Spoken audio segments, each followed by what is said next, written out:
This method may help answer key questions in the pain assessment research field, such as objective pain monitoring protocols, focusing on individual nociceptive reflexes in adult ICU patients who cannot self-report their pain scores due to an altered level of consciousness, the use of sedative agents, or mechanical ventilation.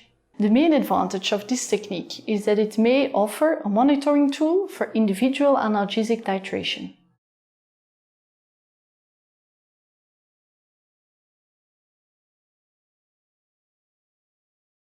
Begin by positioning the patient in the bed to maintain angles of 120 degrees of flexion of the hip and 130 to 160 degrees at the knee.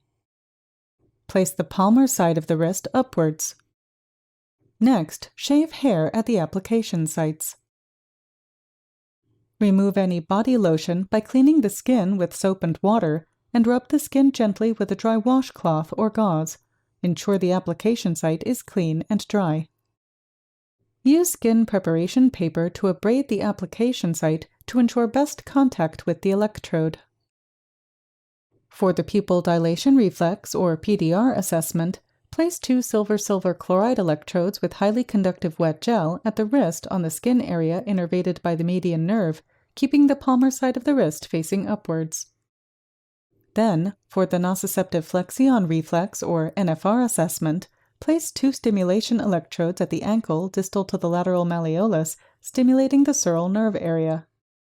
Next, place 2 registration electrodes for EMG recording at the biceps femoris muscle, 4 finger breadths above the popliteal fossa, posterior to the iliotibial.